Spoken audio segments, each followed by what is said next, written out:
We're continuing our very heated starting pitcher debates with names like Bryce Miller, Spencer Schwellenbach, and more on today's action-packed episode of Locked On Fantasy Baseball.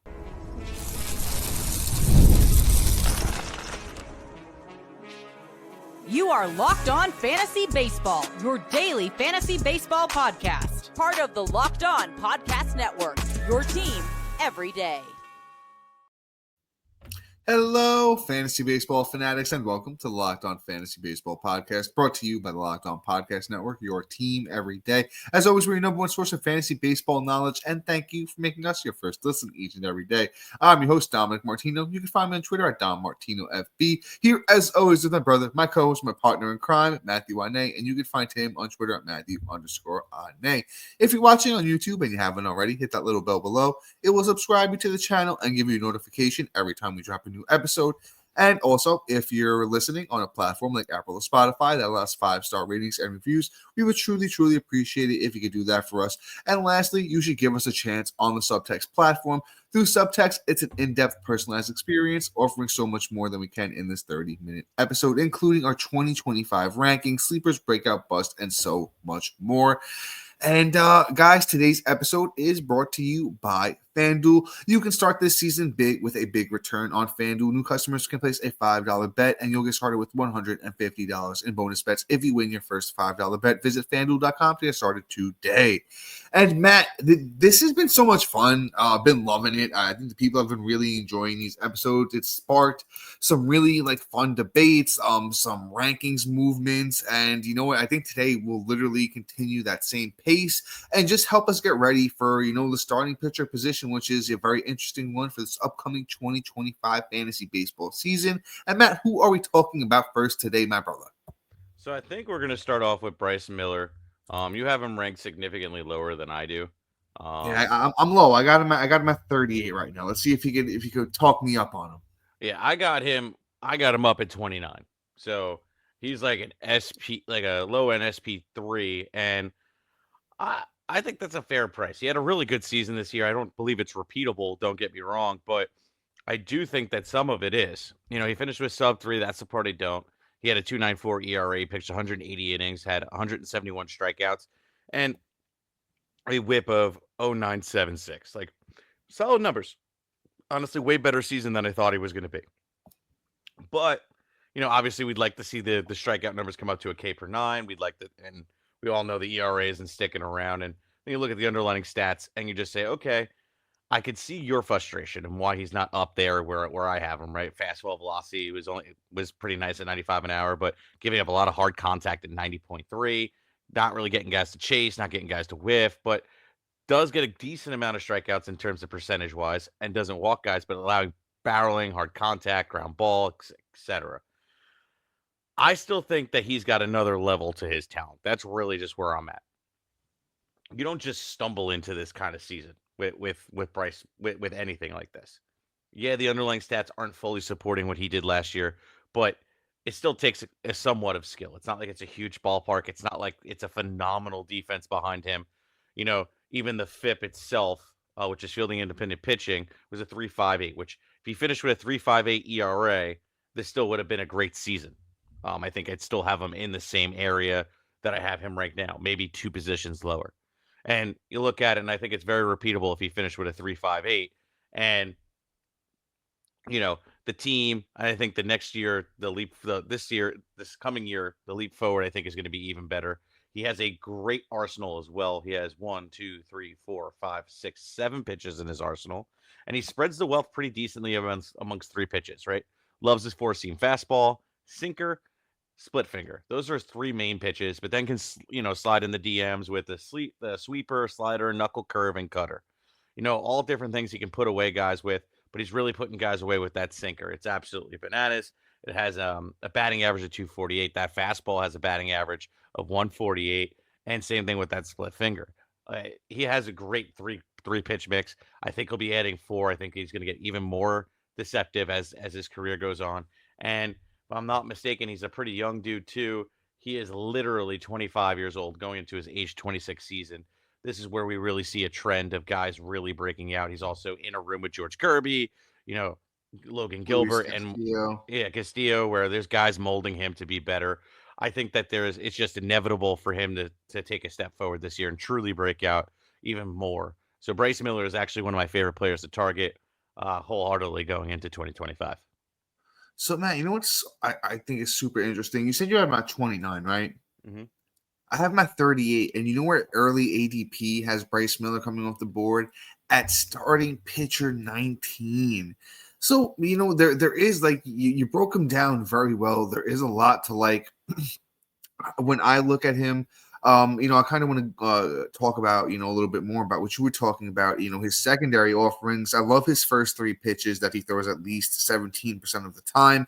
With those next four pitches, I really think he should just pick one, maybe two, focus on them, develop them, because not that any of those pitches were bad, but you know what? You're throwing all three of those pitches. They got hit around 241, 249, the 178 on the knuckle curve. Maybe that's the one he should really pick and, put a little bit more effort into developing.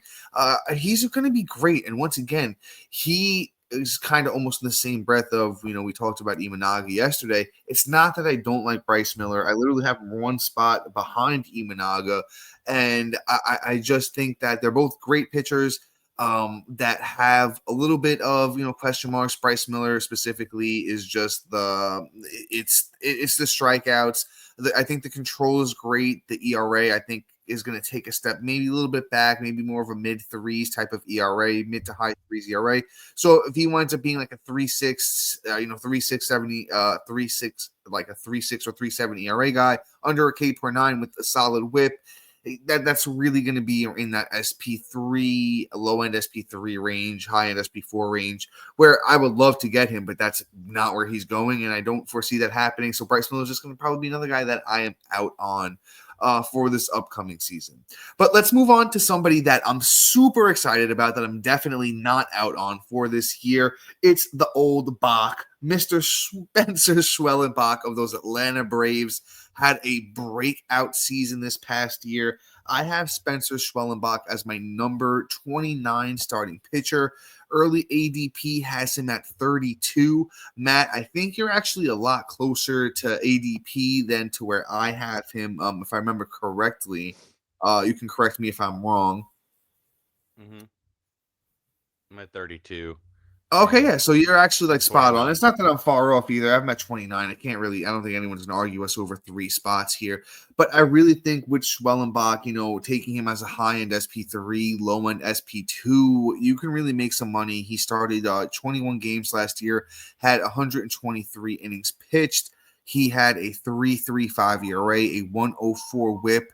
And only 23 walks, and he really did finish the season strong through his last few starts. In September, he went 7 innings in his last start, had 5 strikeouts, only gave up a run, literally only gave up 1 earned run in his last 3 starts, 1 earned run in each of those. Just looked really, really good. Young starting pitcher with, good pitch mix, a lot to offer. And, Matt, kind of like we were talking about with, that Seattle team, he has so many mentors with Sale. Fried was there, Fried left, but you know what? Great pitching coaching over there. So I really, really, really do like me some Spencer Schwellenbach for 2025. Yeah. And the craziest part is too, he has like an arsenal of pitches too. These young pitchers are starting to develop like, a deep arsenal for pitch, and it's just crazy. He had success too. I mean, his worst pitch, in my opinion, that got hit up pretty good was his four-seam fastball. Had a 2.73 x batting average, but then you look at his slider sitting at 226. Cutter got hit around a little bit, but there you go, and you look at curveball, split finger, sinker, all great results. The kid has just a deep arsenal, throws everything pretty hard. Everything that you want to see out of a starting pitcher is just amazing. Outside of my only complaint would be how often he gives up hard contact, which is at 39.8 miles per hour. 39.8% of the time, and then he doesn't produce as much ground balls. If he can just get those two things figured out, he's going to be untouchable. I think he's going to be somebody that could possibly leap up. I think, quite honestly, he might be moving up into the top 25, I think, for me very soon, because it's too enticing not to. The excitement around Miller for me, I think, has more for Schwallenbach. the more and more I look at him, he's going to get a rise.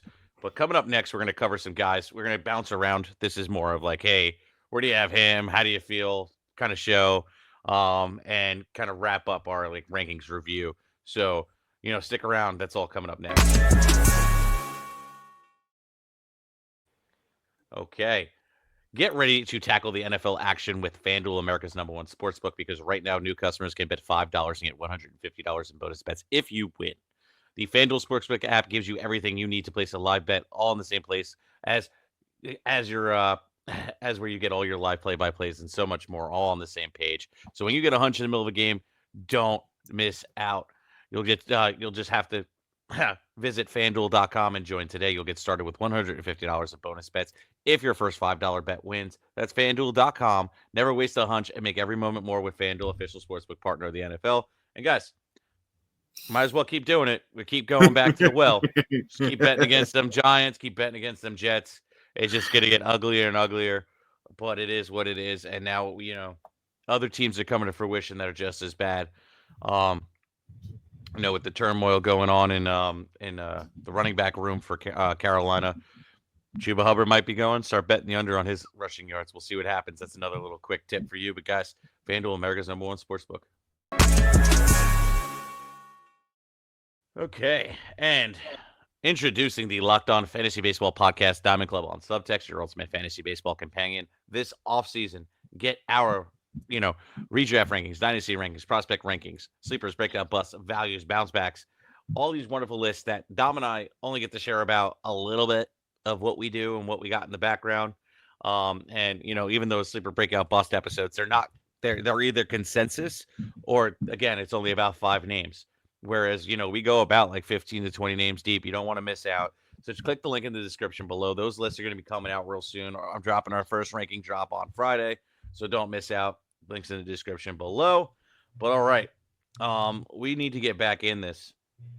And I think we got to talk about what to do with George Kirby.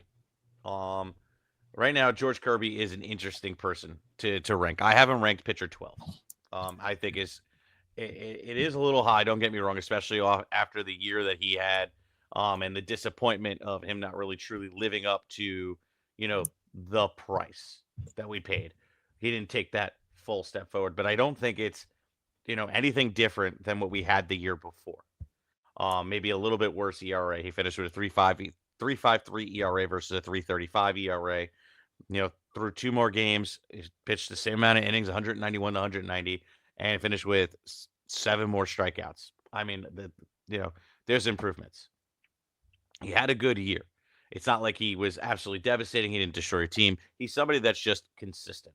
He just won't have, like I thought, the strikeout numbers and the upside in those regards. But he's a safe pitcher, somebody that is kind of like the last of, in my opinion, the Mohegans, where I feel very, very comfortable walking away with him as my one, and I'll be able to balance him with a high strikeout guy that has a little bit more on the volatility side of the ERA, and just kind of compensate for the lackluster strikeout numbers. So George Kirby, for me at least, is 12. Dom, I don't know where you got him ranked, but I'm thinking by your look, it might be a little bit lower.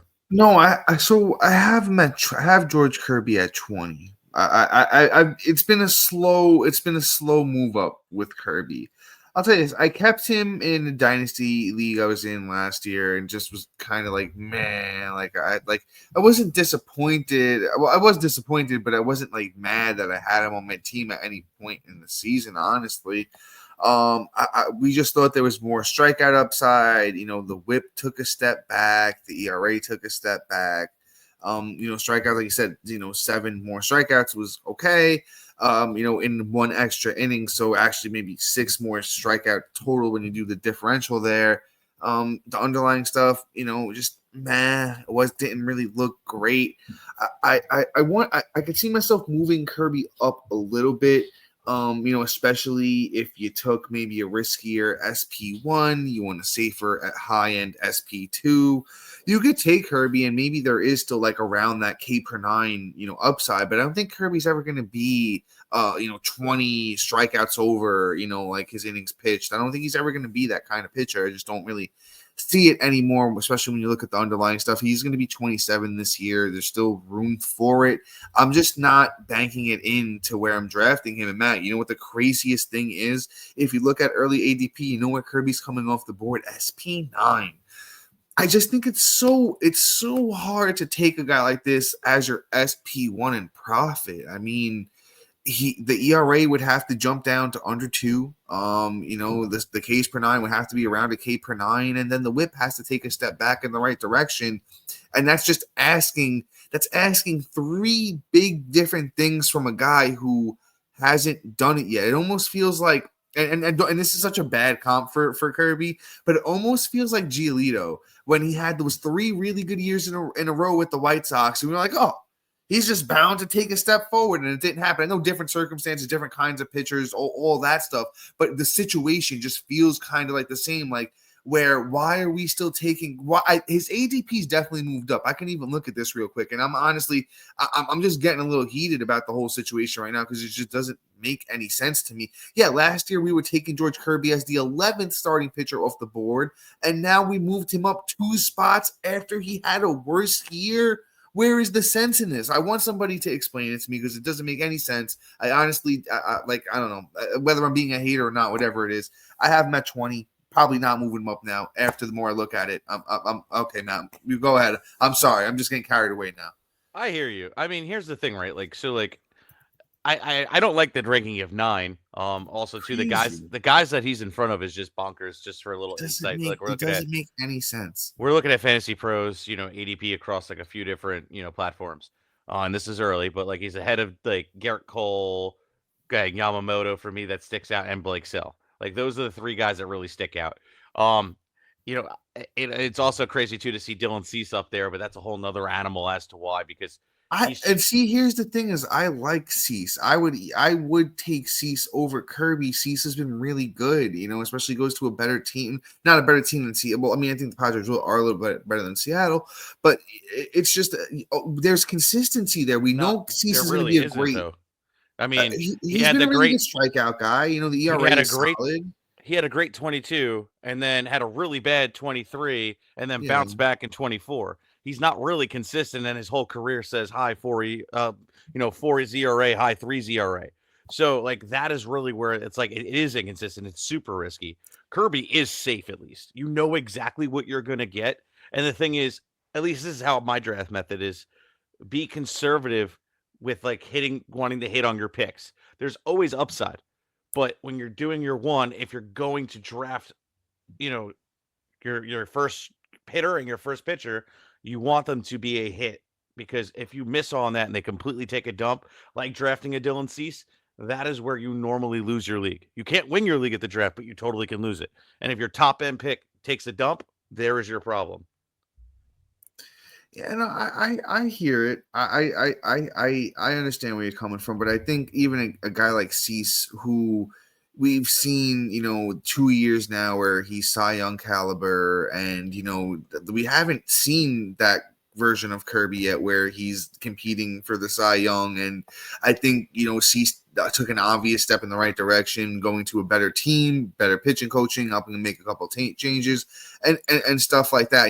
I'm happy we get to talk about Cease a little bit here. I talked about him a little bit on the episode that I did by myself. And then even when you look at the FIP for Cease, took a step in a great direction, went down. The whip, best whip of his career. And, the last 2 out of 3 years been, very SP1 caliber, where Kirby hasn't been that kind of guy. And, 200 strikeouts is a lock.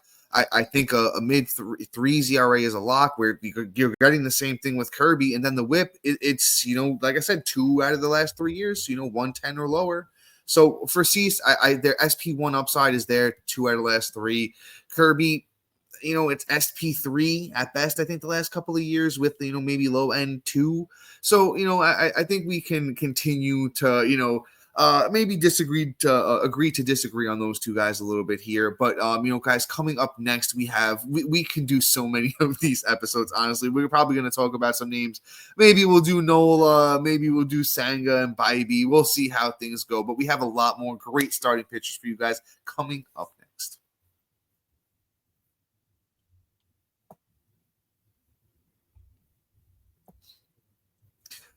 All right, Matt. So we did the Kirby Seas thing. Very fun, interesting. Maybe let's take a step in the direction of a guy I think that we'll agree on a little bit more. Let's do Tanner Bibee. Let's do Tanner Bibee. I know you were a big Tanner Bibee guy coming into last year. I liked him, maybe not as much as you, but I did like him. I was definitely encouraging people to draft him. I think it was a lot of ups and downs, but you know what? At the end of the year, the numbers came together and were really, really good for a 25-year-old in his second year. Once again, Tanner Bibee, Cleveland Guardians is who we're talking about here. He made 31 starts this past season with a 3.47 ERA, had 12 wins, 8 losses, 173 innings pitched, 187 strikeouts, and a 1.11 whip.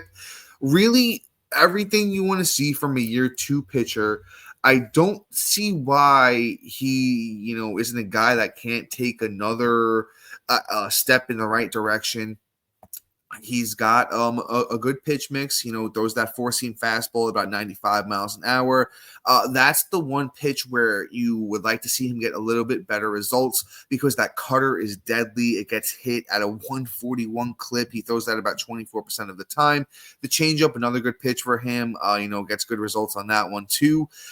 Just that fastball, if he can figure it out, if he can bring back the version of the fastball that he had in 2023 that got hit at a 243 clip, I think Bibee can be a very dangerous starting pitcher in this league. Gives you very good strikeout totals. The ERA is very strong. It lines up with the FIP pretty well.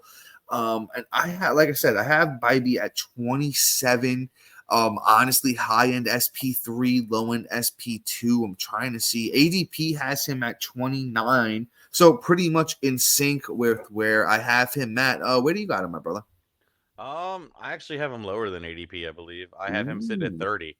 Oh, nah, come on. That's that we're all the same. I can't argue 3 spots with you. Yeah. I mean, like when it comes to Bibee, I was a owner everywhere. I mean, the way I would Yeah, tout him, yes, of course. it was frustrating at times. When he was brilliant, he was absolutely brilliant, and when he wasn't, it was really rough. I think that it was a tinker year also too, maybe a little fatigue. He's only thrown this many innings, once other last year. So, Yeah. this was the most he's thrown in his career in a single season. So it could be a little fatigue as well, especially throwing at this level with the Heat. But also did not look great going into the playoffs either. He looked not himself, like he pretty much lost them the game. In that game 5, if I'm not mistaken. I watched that game.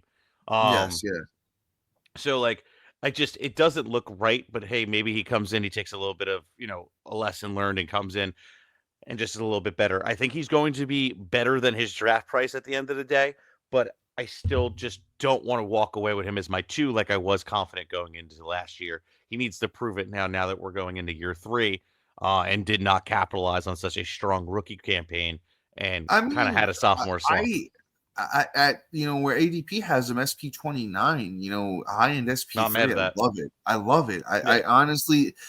So here's the thing too, and Matt, we know we say this every year, and we're talking about starting pitching. And honestly, who knows how many episodes of these we're going to do? I just want to talk about philosophy a little bit. To be honest, is that if you navigate starting pitching just based on value, you can do such a good job of building a great rotation. Hmm. Because I think what happens a lot of times in drafts, you see names going, and you may only have one starting pitcher. But if you have our rankings specifically, up there and, they're tier based and we're helping you get through these drafts, available on Subtext, link in bio, check it out. But you have something like that, a source that, I know what I'm doing going into this and you know what pitchers to target. Man, like I had Chris Sale everywhere last year. Matt had guys like Bibee. We just nailed so many starting pitchers that you just pay attention to what you're doing. Don't go too high on guys you don't need to, and just find those little sweet spots. And I think Bibee is going to be one of those guys that if we were getting him as our SP3, chef's kiss. Amen. All right, I think I got another guy that we actually need to talk about, and I think everybody probably has questions about him. It's what to do with Kodai Senga. Senga obviously was dealing, I believe, with shoulder injuries going into the season. Just setback after setback, and then through the playoffs, he was coming in like a relief mode.